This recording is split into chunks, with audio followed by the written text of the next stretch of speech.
घंटा नहीं उखाड़ सकते। नमस्ते, प्रणाम, सलाम वालेकुम, सत श्री अकाल, जय मसीह की, राम राम जी, जय माता की, जय हिंद, जय भारत, जय ससुराल वालों की। साथियों, आपका स्वागत है डिसेंट फैमिली में।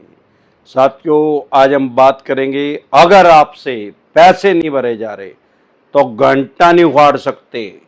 साथियों, आपके पास पैसे हैं तो इनके पैसे दे दें और मरे सांप को अपने गले से निकाल लें। नहीं पैसे हैं तो राहु केतु ग्रह तो क्या करेगा, दुनिया का कोई ग्रह धरती पे आके आपका कुछ नहीं बिगाड़ सकता। और ये चवन्नी छाप तो सौदा ही कुछ नहीं है इनका, यमराज पे बैठा ही अमरदेव का ध्यान। इनको तो हरिद्वार तक छोड़ के ही आऊंगा मैं। साथियों, अगर आपके पास पैसे नहीं है और नहीं दिए जा रहे तो साइकोलॉजिकल प्रेशर में ना आए, मनोवैज्ञानिक दबाव में ना आए। क्यों? ज्यादा से ज्यादा अनसिक्योर लोन है तो क्या कर लेंगे, आर्बिट्रेशन कर लेंगे, अपने एडवोकेट से मिलके एक्सपर्ट एडवाइस लेके उसका जवाब दे दें, उसको इग्नोर ना करें। उसके अलावा क्या करेंगे, सिविल खराब करेंगे तो सबसे पहले करते ही हैं। अगर लोन डिफॉल्ट हो गया तो सिविल तो खराब होना है, कोई बात नहीं।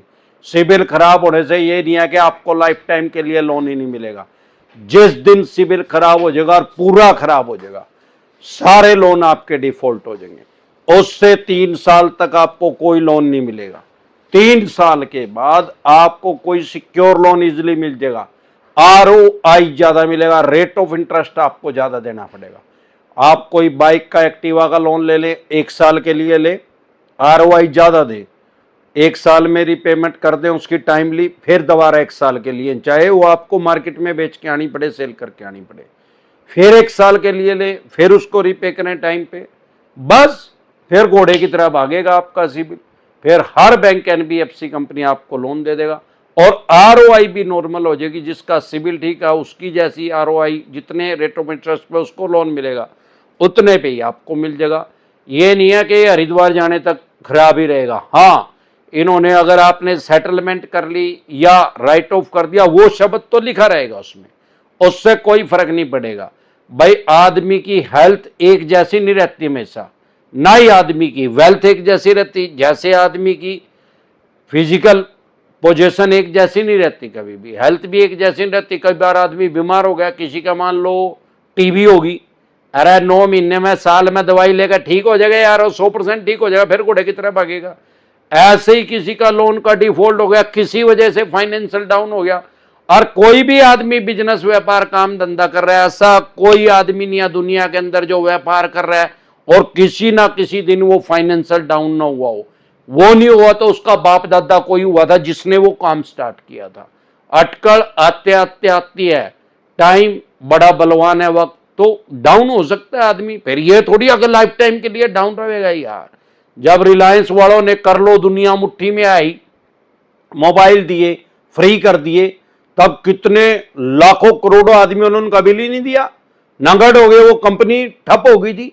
उसके बाद फिर सीडीएमए आ गई और रिलायंस का बंटवारा हो गया, अनिल अंबानी ने चलाई, लेकिन मुकेश अंबानी ने वेट किया और फिर वो जीएसएम लेके आया और आज देख लो सबसे नंबर 1 है।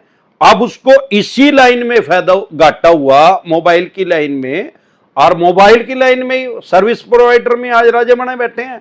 तो जब इतने बड़े लेवल के आदमी को भी घाटा हो रहा है तो छोटे व्यापारी को भी घाटा हो रहा है। ऐसा कोई व्यापार नहीं है जिसमें घाटा ना हो। तो घाटा और फायदा, लॉस और प्रॉफिट का नाम ही बिजनेस है यार।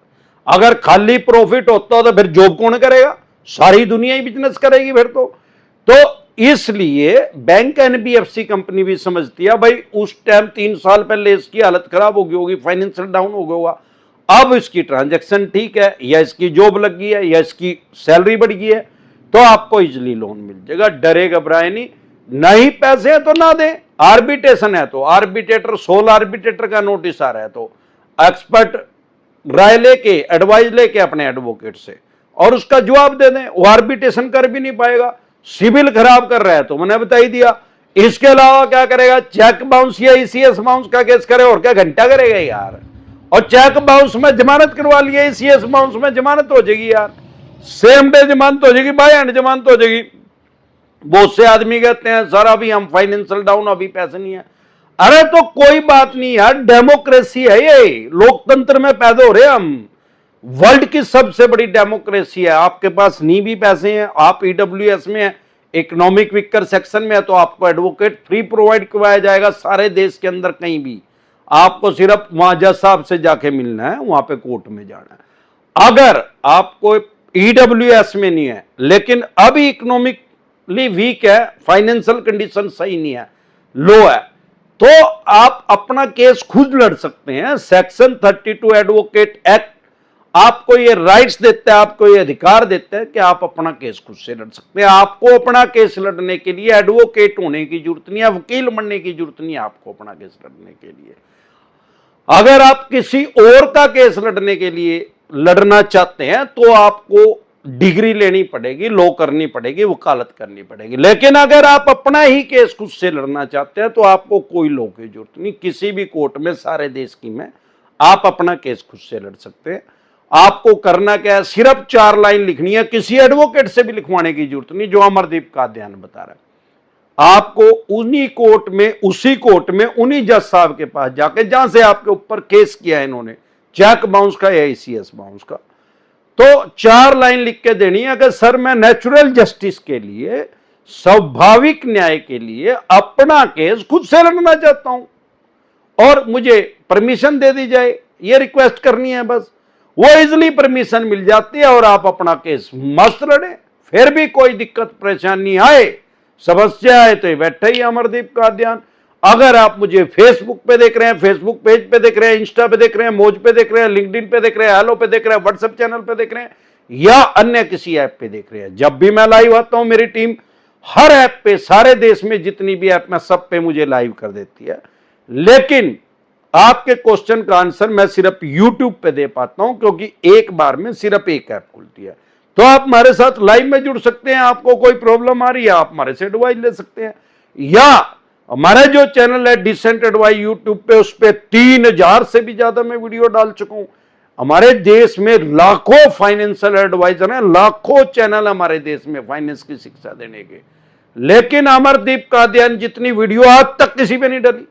अरे भाई हमें कोई जरूरत नहीं है याद करने की, हमारे तो माइंड में सेव हो रही जब से बैंकिंग स्टार्ट हुई 1841 से। आज 183 साल हो गए हैं बैंकिंग को होते हुए। उसमें जितने भी अमेंडमेंट हुए, जितने भी बदलाव हुए, सभी अमरदीप कादियान के माइंड में सेव है। मेरा साला इसको खोपड़ा कहता है, खोपड़े के अंदर सेव है, और जब तक हरिद्वार जाऊंगा इसमें खोपड़े में सेव करके आम और खास आदमी को सामान्य बोलचाल की भाषा में बताता और समझाता रहूंगा। हमारी वीडियो तो कोई 5वीं क्लास का बच्चा भी देख लेगा, उसका भी समझ में आ जाएगी यार। जो भी लॉ है, लोन से रिलेटेड, उसको हमने बिल्कुल आसान कर दिया है।